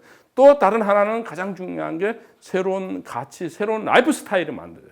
이게 이제 여러분 보시지만 지난 2000년 동안 세계를 감동을 줬고 세계가 다수가 따라왔던 이 훌륭한 가치가 다 반도에서 있거든요. 이 반도, 우리가 한반도라는 게 불운의 땅, 침략의 땅이 아니고 우리가 그야말로 세계에서 그야말로 새로운 문명과 가치를 줄 수 있는 그런 위대한 땅이라는 게 여러분들한테 꼭 하고 싶고, 이걸 제가 마지막 꿈은 이걸 이제 중국의 대국굴기라는 다큐를 만든 거 아시죠? 그죠? 그게 오늘날 2009년도에 만들어서 그걸 만든 제작자를 제가 직접 만났어요. 그 CCTV에서 만들었는데 대국굴기를 그 다음에 뭐가 나느냐? 대국굴기가 나오고 시진핑가 이제 등장하면서 오늘날의 중국몽이라는 게 나온 겁니다. 그래서 저는 이제 뭘 하고 싶으냐 하면 이제 이 6부작으로 다큐로 이제 제가 하려고 합니다. 지금 준비하고 있습니다. 오랫동안 해서 이제 어떻게 하면 한반도의 신문명이 꼽히는가를, 이 문명사를 그야말로 이제 우리의 시각에서 쭉 해서 이걸 세계적으로 가장 감동받는 다큐를 만들려고 지금 이제 제가 오랫동안 이제 준비하고 있고 이제 방송사들하고도 지금 이야기를 하고 있어요. 물론 시간은 좀 걸리게 될 겁니다. 이게 이제 제가 말씀드리는 거 하나고, 그래서 우리한테는 이제 왜 그걸 꼽힐 수 있는 힘이 있느냐 하면 그 세계에서 흔히들 이제 가장 센 또 단계를 잘 되는 거 유태인이라고 이야기죠. 유대민족들이 맨날 이야기하는 거는 이제 뭔가 아시죠, 여러분? 그들한테는 선민의식이라고 이야기해요. 이제 태어날 때부터 하나님으로부터 선택받았다고 뻥을 치고 있는 거죠. 자기네들끼리 단결하기 위해서. 그 다음에 지금부터 500년 전에 위대한 하나의 혁명이 있었는데 뭔지 여러분 아시죠? 500년 전에. 바로 그 마르틴 루터 신부님의 종교개혁이 있었죠. 그죠? 종교혁명이 있었죠. 그때 종교혁명이 있었을 때 마르틴 루터 신부님이 뭐라고 했느냐 하면, 원래 성경에 보면, 그 복음서에 보면 부자가 천국 가는 거는 낙타가 바늘구멍 가는 것보다 더 어렵다고 돼 있어요. 그죠? 부자는 천국 못 간다고 돼 있는 겁니다. 성경의 기본 그거는. 그런데 마르틴 루터 신부님이 그때 비텐베르크 교회에서 그야말로 이제 설교를 하면서 뭐라고 이야기했느냐면, 네가 이 땅에 열심히 일해서 부자가 되고 부자가 돼야 천국 간다고 이야기를 한 겁니다. 그게 오늘날 종교개혁의 핵심이고 그게 프로테스탄티즘입니다. 그 프로테스탄티즘을 간통하는 위대한 말이 하나 있어요. 그게 오늘날 베루풍, 하늘이 부른다는 건데 소맹의식이라는 겁니다. 소맹. 그래서 독일인들은 저들은 소맹의식으로 무장돼서 때로는 낫지도 하고 때로는 이게 전쟁도 하고 저거 마음대로 막 했는데, 오늘날 저들이 이제 반성을 많이 하고 있죠. 하면서 어쨌든 자기네들의 가장 소중한 가치는 프로테스탄티즘의 소맹의식이다 이랬는데, 우리는 선민의식과 소맹의식보다 더 위대한 게 있어요. 신명의식이라고 알죠. 누구나 신이 되는 나라야 이제. 신바란다면 신이 돼서 독일 막장도 가고, 그야말로 간호사도 가고, 베트남 전쟁터에도 가고 사우디 모래터에도 가고 그죠? 리비아의 간수로 지금 또 저 북한 인민들은 러시아에서 나무 베고 앉았지요, 그죠? 이제 전 세계 사실 다이스포라를 가장 많이 하는 게 이제 우리입니다. 그 배경에는 이제 신민, 이러한 위대한 민족이 없어요. 지난 이렇게 전 세계 다니면서 열심히 일한 민족이 없고 또 하나는 뭐냐? 아까 말씀드린 로마 있죠. 로마가 왜 위대하냐면 위대한 이 노예가 황제가 됐던 유일한 나라예요. 그게 세계 시민이라는 누구나 로마인이 되면 시민이 되고 세계 시민이 되고 그 시민은 누구나 황제가 될 수 있었던 이런 그 로마의 가치가 로마의 길이라는 걸 만들어냈고 오늘날 유럽의 가장 위대한 가치는 딱 하나가 있습니다. 유럽에. 오늘 EU가 통합이 되고 그야말로 이제 헬싱키 1975년에 헬싱키 조약이 이념을 초월해서 합의한 가장 소중한 가치가 여러분 뭔지 아세요? 우린 그걸 누구도 많이 가르치지 않아. 인권입니다. 인권. 인권보다 어떻게 더 이념이 중요하고 체제가 중요하고 하겠느냐 해서 당시 26개 나라들이 다 모여서 당시 소련이든 이쪽 미국이든 독일이든 동독이든 인권의 처음다 가장 소중한. 그 다음에 이제 미국이 가장 소중한 가치를 여기는 게 있어요. 세계에서 지금 또 전쟁을 가장 많이 하는 나라가 미국입니다. 미국이 끄떡하면 전쟁하는 거 알죠? 지금까지 미국이 국제전쟁만 36번 했어요. 한국전쟁을 포함해 36번 했는데 물론 딱 1패만 했죠. 1패만 1무승부 나머지는 다 이겼는데 이제 지금도 이제 그 미국은 여러 지역에서 전쟁을 하고 있죠. 이제. 근데 미국이 전쟁을 하면서 내세우는 게 하나가 있습니다. 여러분 뭐라고 생각하세요? 여러분? 그거보다 더 위대한 게 있어요. 홍익 인간이라는 거죠. 널리 세상을 이롭게 하는 사람입니다. 우리 같이 장준영인가 정준영인가 이런 놈들 같이 그야말로 인간 그런 게 아니에요, 그죠? 그건 처음부터 이건 좀 돌연변이라 그럴까? 어떻게 그런 애들이 이 땅에서 활동하고 있는지 진짜 이해가 안 돼요, 그죠? 제가 유럽에는 거의 그런 지금 제가 아는 그게 없어요. 그게 사실은 그냥 자본주의의 그야말로 아주 이 찌꺼기 중에 찌꺼기지요, 그죠? 그 인권이라는 것도 없고 그야말로 배려라는 것도 없고 가치라는 것도 없고 그야말로 진짜 저는 그 부분에 대해서는 어떻게 이 나라에 이렇게까지 진짜 썩어 문드러졌는가 이런 생각이 드는 거죠.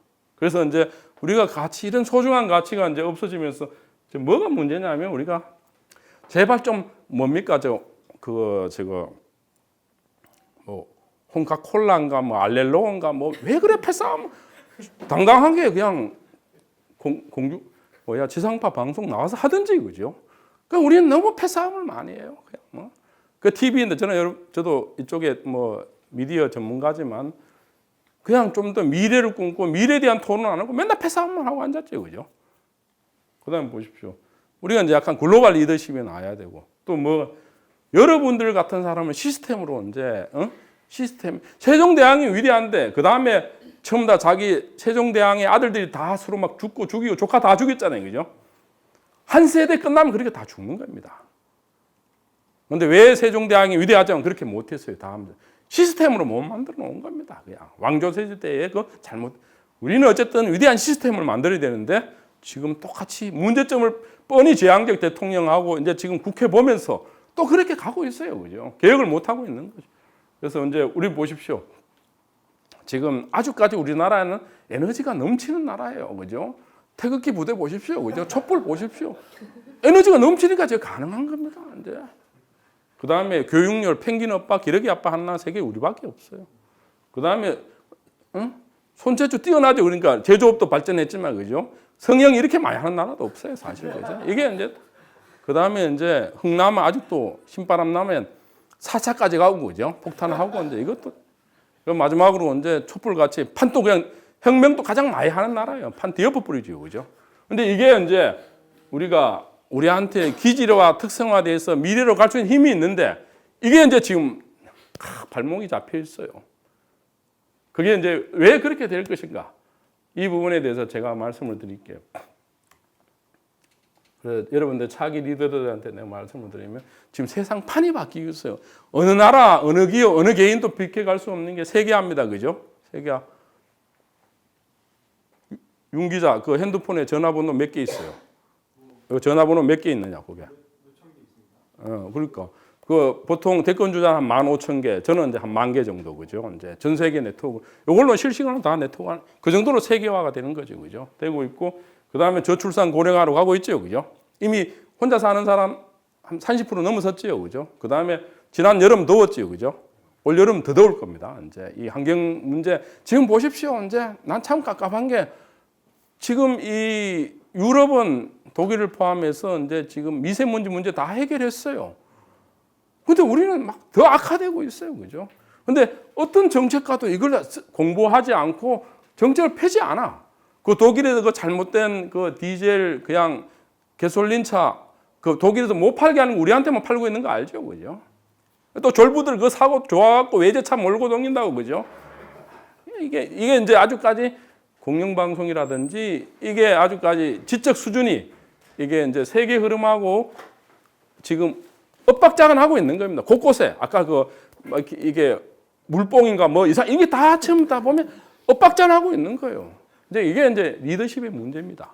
이게 잘못된 그리고 이제 지금 디지털 및 과학기술 혁명 이 4대 메가 트렌드가 어느 기업, 어느 학교, 어느 개인을 지금 벗어날 수가 없어요. 막 몰려오고 있어. 그럼 이름 몰려오고 있는데 독일은 하면 잘 나가는데 2011년도에 인더스트리 4.0 국가 그랜드 전략을 만든 겁니다. 국가 그랜드 전략을 만들어서 중국, 한국 따라오는데 우리는 더 앞서가자 해서 이들은 이제 인더스트리 4.0을 발표해서 보시지만 앞으로 사이버 물리와 합병해서 우리는 세계에 다시 앞서가겠다 이런 게 이제 하고 있고 각 나라마다 독일 2011년도 하니까 중국이 따라하고 미국이 따라하고 일본이 따라해서 국가 그랜드 전략이 있었어요. 근데 우리는 MB 박근혜 지금 현재 국가 그랜드 전략이 없어요. 문제가 이제.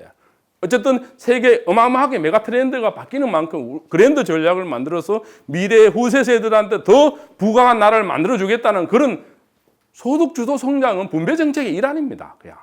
근데 이게 없으니까 이제 지금 위기라고 자꾸 이야기를 말할 수밖에 없고 그러니까 독일하고 한국하고 대표적으로 4차 산업혁명의 대응 차이로 보면 독일은 밑에부터 풀뿌리입니다. 그 다음에 여기는 현장에 기업인들이 중심으로 되는데 우리는 전부 교수 중심이에요. 그죠? 위원회 회의만 해. 근데 여기는 직접 테스트를 하고 랩을 만들고 구체적으로 플랫폼을 만들어서 같이 힘을 합쳐서 미래로 가고 있어요. 심지어 뭐 한지 아세요? 내가 그 한 번은 경기도 가서 내가 특강을 했어요. 얼마 전에 가서 이제 그거 제발 지금 젊은이 구직하는데 50만 원 주는 것도 좋은데 주려면 한 5천만 원 줘버리라. 그런 나라 있습니까? 독일은 그렇게 한다 그랬어요. 독일은 오히려 어떻게 하느냐 하면 창업을 내가 하고 싶은데 자격이 되면 3년치 월급을 줘버려요. 실패에 대해 두려워하지 말라는 겁니다. 미래 세대에 대한 그 투자의 가치는 충분히 미래가 있고 이런 걸 이제 쭉 지금 가고 있다는 걸 말씀을 드리고 지금 우리는 이제 큰일 난 게 여러분 요즘 이제 서서히 나오기 시작하죠, 그죠? 저출산 고령화에 중화학에다가 지금 미래 전략에 먹거리가 없으면 우리는 이제 전 세계 평균보다도 더 떨어지는 이제 이런 나라로 지금 가고 있어요, 지금. 이 위기가 서서히 지금 침몰하고 있는데 우리는 왜 미래를 준비를 못할까? 근데 우리 국민들은 똑똑해요. 제가 리얼미터라에 조사를 해봤어요. 대한민국이 지향할 나라가 어디냐? 그전에 미국, 캐나다, 일본이 높게 나타났는데 드디어 이제 우리 국민들은 독일이 우리가 뛰어넘어도 독일이다. 이걸 알아요, 이제. 근데 이제 이게 아직까지 글로 우리 못 가고 있고 이제 독일이 왜 그러냐? 쉽게 들면 이제 독일은 이제 4차 산업혁명을 평화통일을 했을 뿐만 아니고 유럽의 중심 국가로서 청년 일자리가 남아 돌아요. 그죠? 제보고 자꾸 청년들 보내돌라 그래요. 우리 청년은 일자리 없어서 지금 난리고 그죠. 그것도 제가 이야기했어요. 청와대 그 정책위원회 사람들 그 같이 제가 독일 올 초에도 갔다 왔어요. 갔다 오면서 다 현장 다 보여. 독일 왜 완전 고용이 가능한지 우리도 그보다 더 잘할 수 있다 그런데 안 해. 그게 이제 이해 못하는 건데 여러분 이 사람이 누군지 아시는 사람? 요하임 가욱이라고 이제 독일 통독의 주역이었고 목사님이었고 독일 대통령이었어요. 대통령 하시는데 그 옆에 있는 저지요, 그죠? 그 독일 사람들 제보고 독일 대통령은 더 잘 생겼다고 제보고 한국 대통령 나가라 그래요, 이제. 그래서 제가 이제 그래죠. 저보다 진짜 한국에는 앞으로 미래 위대한 리더들이 있고 그 리더들하고 그 제가 같이 일하는 게 꿈이다. 그러면 이제 한국의 미래가 굉장히 밝다고 이야기를 해요, 이제. 근데 이들이 이제 지금 보시지만 제2의 경제 부흥을 하고 있고 그야말로 통일 전과 통일 후가 얼마나 행복한 나라로 가고 있는지를 여러분 보면 잘 수치로 보여주고 있고 이제 내가 이제 한 300개 이상 특강하면서 많이 물어요. 한국하고 독일하고 가장 큰 차이가 뭐냐고 바로 이겁니다. 독일의 건국의 주역인 코나드 아데나우부터 앙겔라 메르켈까지 8명의 우리 같은 대통령이죠. 최고 권력자들이 있었는데 이들 중에 단 한 명도 본인 스스로나 딸 아들이나 친인척이 부정부패에 연루된 적이 없어요. 단 한 명도. 우리는 이승만부터 박근혜부터 단 한 명도 부정부패에 연루되지 않는 사람이 없어요. 이게 가장 큰 차이예요. 그거 내가 물어봐서 이 사람들은 여기다 몇 명, 빌리 브란트도 만났고 헬무트 콜도 만나고 슈레더도 만나고 메르켈도 만났는데 제가 물어봤죠. 이제 어떻게 당신네들은 이제 오늘날 이런 리더십을 갖는 그 힘이 어디서 나오느냐니까. 그게 굉장히 저는 아주 좋은 답이었고 제가 놀랐는데 지금도 계속 독일 사람 중에 제가 독일 정치인도 만나고 기업 총수들도 만나고 언론사 사장들도 만나고 교수들도 만나고 일반 환경운동단체 시민도 만나고 요번에도 이제 그렇게 쭉 다 만나고 왔어요. 오면 물어 오늘날 독일이 이렇게 강해진 그 힘이 어디서 나오고 있냐 두 가지를 항상 이야기하더라. 반성의 힘이라고 이야기합니다. 반성의 힘. 반성의 힘. 그 반성의 힘은 어떤 힘인지 아세요? 우리 같이 남 못했다고 이야기하지 않아요. 자기 스스로의 반성의 힘입니다. 나도 이제 우리 애를 갖춰보고 우리 학생들 보면 지 잘못하고 변명하는 놈 치고 잘 되는 놈 한 놈도 없어요. 우리한테 가장 주는 아픈 말입니다. 사실은. 아니 지가 잘하면 되잖아. 그죠? 맨날 남 욕하고 앉아서 패거리 만들어가고 바 만들어갖고 그죠? 이게 이제 미래로 못 가는 거죠. 그 다음에 다른 하나 뭐라고 이들이 이야기하냐면 자기네들이 이렇게 부강하는 제조업이라고 이야기를 해요. 제조업. 그러니까 하나는 역사에 대한 개인에 대한 스스로에 대한 비대한 반성의 힘과 이 메이크인 저음이라는 제조의 힘이 합쳐져서 오늘날 그걸 만들었다고 이제 이들은 이제 이야기를 하는 거죠. 이제. 그리고 이분 나중에 기회 되면 내가 정치인 한 2분 모시고 갔었는데 이분 생가에 가면 이분들이 어떻게 위대한 역사를 만들고 얼마나 소박하고 위대한 사람인지 느껴져요. 그리고 이제 이분들은 전부 다 자택에서 출퇴근했어요. 14년 동안. 우리 같이 간저에 청와대에 안 살았어요. 지금 또 다 사저에 살고 있어요. 사저에. 주말에 시장 보고. 나는 왜 우리 대통령은 거기 구글 궁전에 박혀 있는지 모르겠어요. 그죠? 다음 리더는 그냥 밖에서 그냥 시민하고 같이 살아도 돼요. 뭐가 그래 대단하다고 그죠?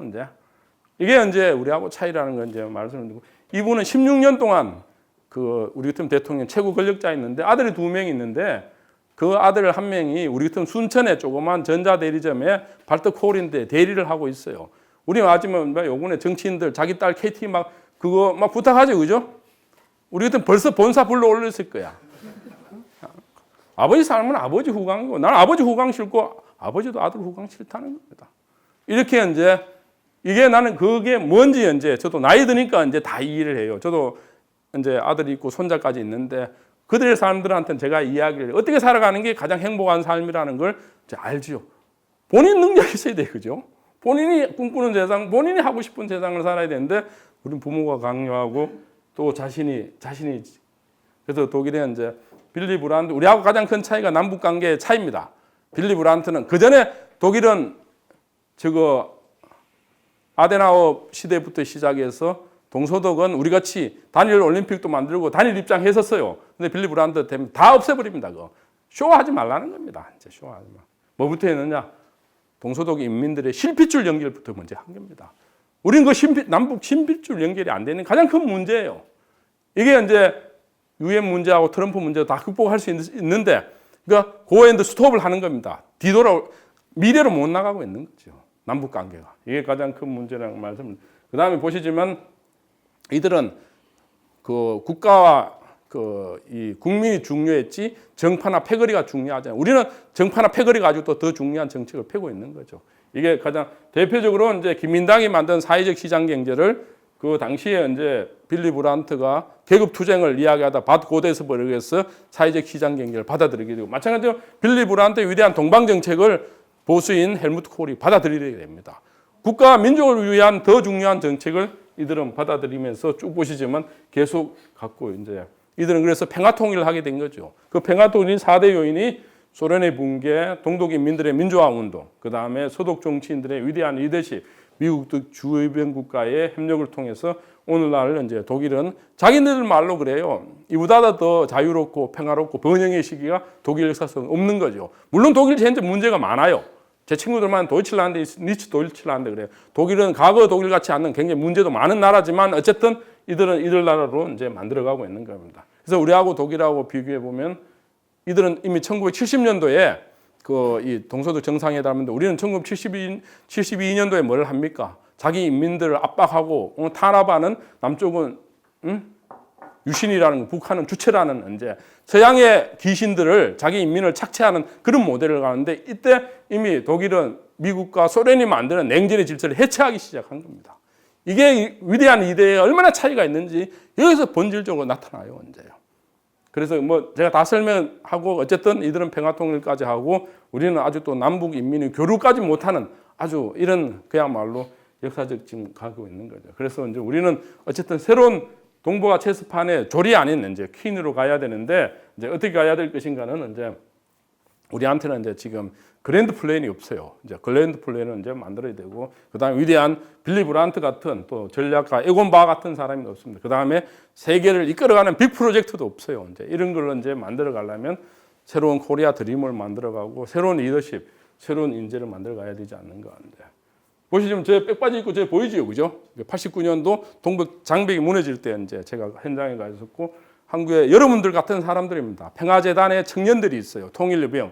이 사람들이 내보고 특강 한 3번 하니까 교수님, 우리 그냥 통일 루트를 좀 데리고 가주십시오 해서 제가 이때까지 20번 이제 한국의 기업인들 10번, 정치인들 7번, 그 다음에 사회단체 3번 해서 20번을 제가 이때까지 그냥 독일 유럽을 모시고 갔어요. 멘토 교수로 갔는데 그 중에 한 팀입니다. 한 팀이 통일의병들이야. 그 평화재단이라고 있습니다. 법민수님이 하는 그 재단의 청년들인데 가장 늦은 통일을 했지만 가장 멋진 통일이라는 슬로건을 만들어서 여기서 지금 미래당 대표주의 알죠? 소위 그죠? 해서 등등해서 이들이 가서 그 앞에 베를린 장벽 앞에 그래서 우리가 가장 늦었지만 가장 멋진 통일로 가자 하는 게 슬로건을 감사합니다.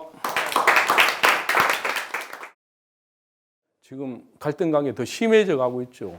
그 심해져 가고 있는 이유는 딱 하나입니다. 각 세대의 욕심이 더 많아지고 있는 거죠. 그러면 이제 원래 역사가 발전을 하려면 윗세대는 욕심을 줄이고 밑에 세대한테 기회를 줘야 되는데 이 제도를 못 만들고 있기 때문에 이 갈등이 심해지고 있는 겁니다. 우리 시대에도 저는 이제 독재 때 민주화 운동 그걸 하면서 유학 갔다 온 세대지만 우리는 이제 졸업하면 취업도 많았고, 그 다음에 이게 부의 축적이 많아졌던 그 시대에 어떻게 보면, 근데 우리 자식 세대는 그야말로 취업하기도 힘들고, 그 다음에 집 사기도 힘들고, 결혼하고 연애하기도 힘들고, 이런 이제 조건을 만들어 놨는데, 보통 이제 독일이나 선진국들은 산업화가 되면 될수록 복지 체계를 같이 만들었어요. 근데 그거는 우리를 못 따라간 거죠. 이제 못 따라가고 부의 양극화만 만들어 놓은 거죠. 그래서 지금이라도 이제 지금 저는 강력하게 이야기를 해요. 이제 청와대 보고도 이야기하고 있고, 이제 지금 청년 실업의 문제를 해결해야 돼요. 아니면 도산 안창호 선생도 이야기했듯이 대한민국 미래가 없습니다. 청년 실업의 문제를 해결하려면 획기적으로 3가지 방법밖에 없어요. 첫째 뭐냐? 지금 이 청년들한테 원하는 직종을 많이 만들어줘야 돼. 그럼 그 원하는 직종이 만들 수 있는 주체는 3가지밖에 없습니다. 첫째는 이제 지금 선진국이 다 하고 있던 청년들한테 창업의 기회를 그야말로 많이 줘야 돼요.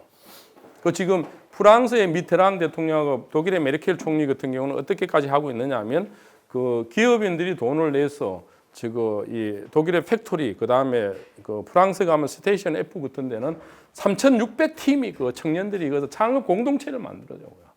그러면 거기서 10명이 되면 어떻게 36,000개 만들어주고 30몇만 개 만들어 이렇게 해서 하나의 공동체를 만들어 줍니다. 그 다음에 중요한 게 뭐냐? R&D 비용 우리는 대기업도 아직도 가고 있는데 중소 핵심 기업 히든 챔피언이 될 수 있도록 과감하게 지원해서 그 청년들이 미스매치가 안 되고 좋은 직장 가도록 그걸 만들어 주는 거예요. 이제 그 정책을 해야 되고 마지막으로 중요한 거는 지금 가장 큰 미스매치가 우리는 옛날 같으면 우리 과자 우리가 어렸을 때 가장 좋아하는 과자는 종합 세트 과자예요. 요즘 주면 아무도 안 먹어, 그죠? 특화된 것만 먹는 겁니다. 그러면 이제 뭘 해줘야 되나? 독일은 지멘스가 1년에 그 후세 교육을 위해서 1년에 8천억을 내놔요. 8천억을. 삼성 다 해봐 2천억도 안 내놓습니다. 사회공헌. 근데 거기는 이제 뭘 했냐면 지면서 사관학교를 운영합니다. 그래서 이제 우리 같은 사관학교는 뭐냐면 그 지멘스 사관학교에 아우스 빌딩이라고 그랬는데 거기 하면 3년 반을 가르치는데 월급을 줘요, 월급을. 그럼 삼성 사관학교를 만드는 삼성 얼마 전에 이재용 그 부회장이 이낙연 총리를 만나서 이제 자기네들 인력 2만이 필요한데 국가에서 그 인력을 해줬으면 좋겠다. 근데 왜 자기네들 만들 그런 인력을 자기네들 교육시킬 생각을 투자할 생각을 왜 안 해요, 그죠? 돈을 쌓아놓고 이게 이제 지금 독일은 벤츠도 자기네 벤츠 사관학교를 만들어서 하고 있고 그래서 청년 실업을 50만을 최고의 직장을 만들면서 다 흡수해주고 있습니다. 이제 그 제도를 이 정권이 도입하자고 제장하는데 경제수석도 만나하는데 크게 관심이 없었다 보니까 그러니까 그 이유는 뭐냐면 그 다음에 아까도 좀 청년들한테 지금 말로는 창업하라 그러지 말고 창업의 실패에 대한 두려움을 없애줘야 돼요. 그러면 독일의 메르켈이나 프랑스의 마크롱 같이 미국은 개인 돈이 또 많은 나라이기 때문에 그냥 그들한테 기회를 3년치 월급 주라고. 난 왜 도지사 중에 가감한 그런 좀 통 큰 도지사가 안 나오는지 모르겠어요. 시장이나 그죠? 만들면 되잖아요, 그죠? 그런 걸 안 해. 근데 이게 저는 어쨌든 글로벌 흐름에서 우리는 더 잘할 수 있는 청년들한테 희망을 주는 그런 제도와 정책을 만들어가야 바로 이 세대 갈등을 없애는 겁니다. 근데 지금 세대 갈등을 점점 더 강화시키고 있어요. 이게 난 너무나 지금 아쉽고 안타까운 거죠. 우리가 돈이 없는 나라가 아닙니다. 그죠? 지금 1인당 세금 걷어들인 것도 돈이 없는 것도 아니고 재벌들도 지금 뭐 몇백조 지금 쌓아놓고 있고 그다음에 국가 R&D 비용 독일하고 똑같아요. GDP 규모는 독일이 훨씬 더 많은데도 불구하고. 근데 그 돈이 어디로 새고 있는지 아세요? 이게 이제 지금 계속 가격 간행에 의해서 움직여가고 있고 그래서 저는 가감하게 지금은 젊은 세대들을 위해서 우리가 이 나라가 진짜 세게 올인하라. 그래서 저는 차기 전 대권 주자들 보고 이야기를 합니다. 세대들 보고 좀 쫀쫀하게 하지 말고 좀 진짜 차기 세대들한테 화끈하게 좀 희망을 줄 수 있는 나라로 가야 되지 않느냐. 이게 이제 제가 말씀드리는 부분은 그다음에 이렇게 생각합니다. 이제 우리가 이 그야말로 권위주의 국가에서 가도기적으로 이제 갔다가 그다음에 이제 지금 재앙직 대통령으로 쭉 가고 있는데 이제 지금은 이제 문제가 뭐냐 하면 이제 재앙직 대통령이라는 건 모든 걸 대통령의 책임과 권한이 너무 커버린 겁니다. 그럼 뭐 사건 나면 모든 걸 거기 미루고 그러면 이제 이걸 같이 권력을 나눠야 돼요. 이제 권한을 나누려면 나누는 방법은 많습니다. 그 나누는 방법이 이제 지금 이야기한 대로 이양말로 이제 프랑스 같이 이원 집중제로 가는 방식도 있고 아니면 이제 한국식 방식으로 그냥 국회가 총리를 뽑는 방식도 있고 여러 방식이 있어요. 그 대통령은 큰 일을 결정만 하면 돼. 보고서를 다 읽을 필요가 없어요. 이제. 그러니까 또 하나 이제 문제는 뭐냐면 지금 우리는 이제 아직도 지역에 기반한 그야말로 정치 체제 구도, 정당 구도가 있다 보니까 그 자꾸 남 욕하는 패싸움만 자꾸 하는 거예요. 이제 저들이 좋은 정책 내놓고 합리적으로 경쟁하기보다는 이 구조를 바꿔야죠. 바꿨는데 지금 이제 5당이 다 합의를 했지 않습니까? 일부 연동적 비례제표에 제한 이제 그 지역소조 선거구제 하면서도 그러니까 나중에 자기 이익을 따져 안 바꾸는 거죠. 이제요. 지 개인적 이익을 한다고.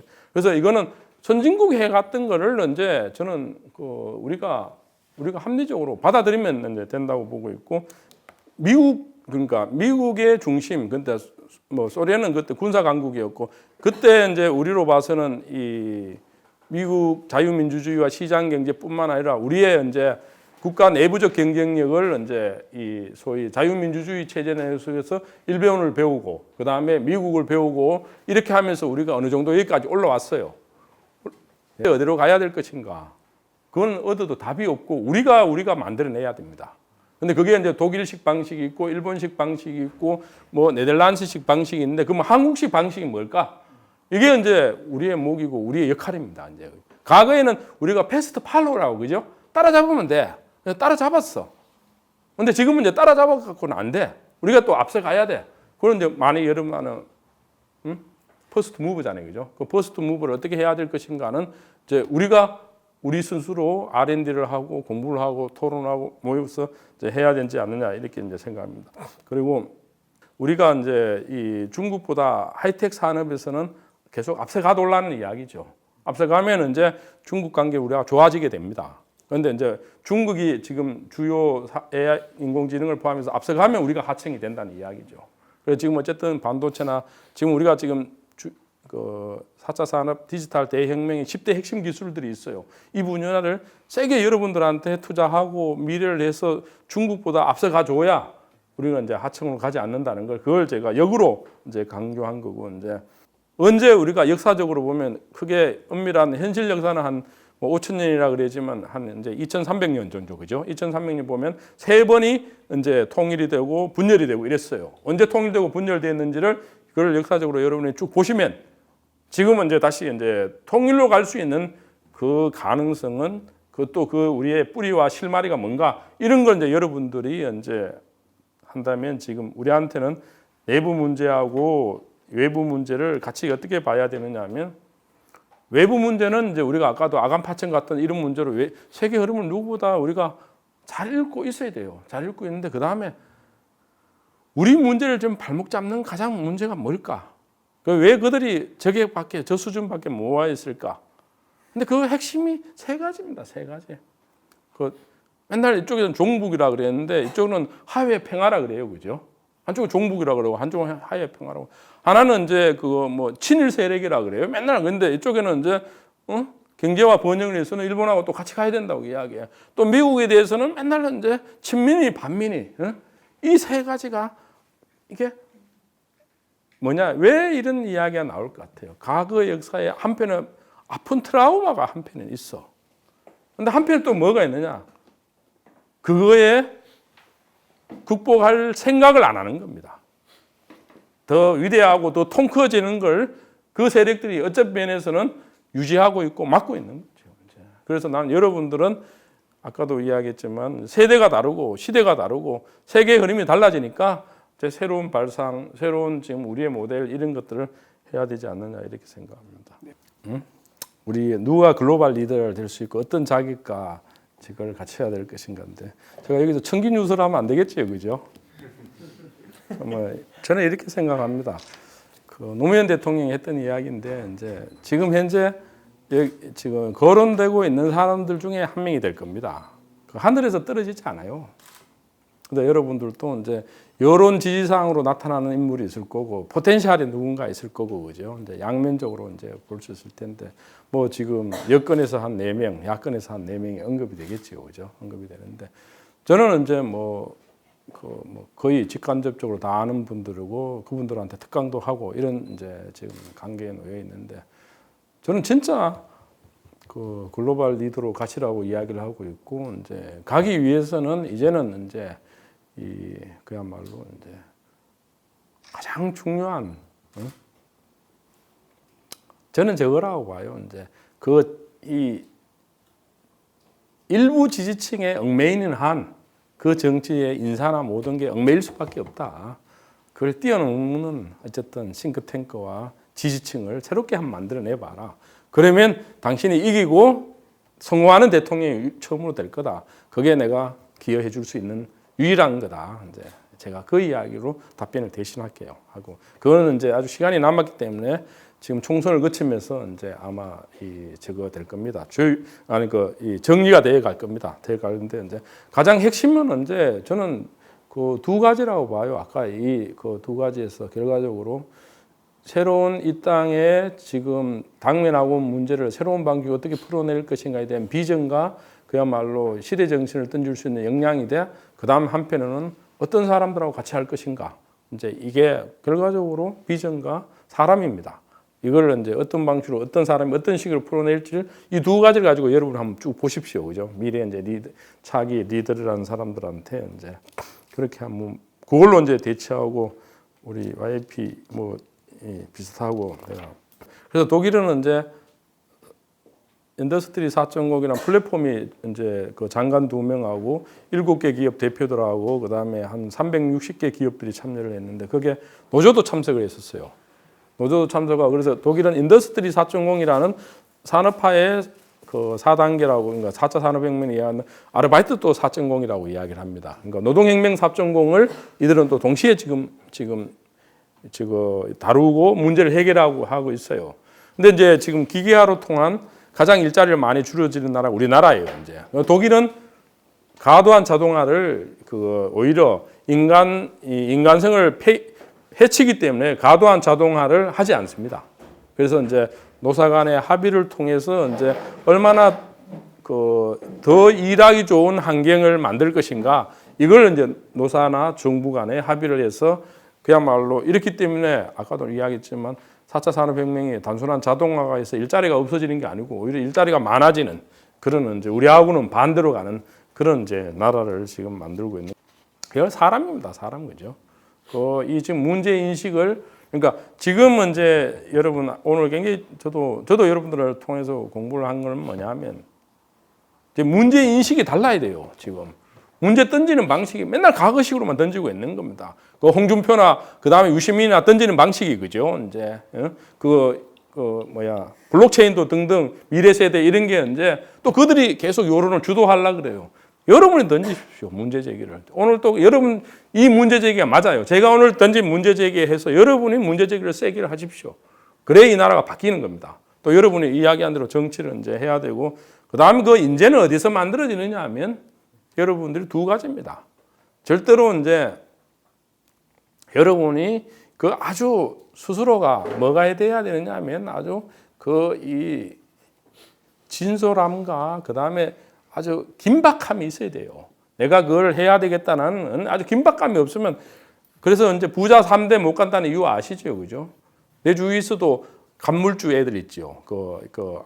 부모가 했는, 걔네 다 망가집니다. 다. 왜냐하면 자기가 노력해서 돈 버는 걸 모르기 때문에 다 망가져요. 그러니까 강남에 저런 그야말로 쓰레기 문화들이 만들어지는 겁니다. 이제. 그러니까 이 자기가 노력해서 얼마나 그게 인본주의고 인격적이고 이런 걸 이제 부모로부터 교육 못 받고 그냥 뭐 쉽게 잉여자문을 통해서 이제 착취하는 구조로 가니까 사람을 사람으로 대접하지 않는 그런 문화가, 아주 잘못된 이게 이 문화가 이제 만들어지는데, 이제 한 나라를 바꾸는 보통의 가장 독일도 미국도 우리나라도 보통 사람들의 자제들입니다. 절대로 원래 막스 베버도 이야기했고 진멜츠도 이야기했는데, 권력과 돈은 악마적 힘을 갖고 있어요. 악마적 힘과 관계를 맺는 겁니다. 그러니까 내 거가 아니고 내 권력이 아니면, 그래서 우리 대통령들은 그걸 막스 베버가 이야기하는 권력이 악마적 힘을 갖는다는 이해를 잘 아직도 못하고 있어요.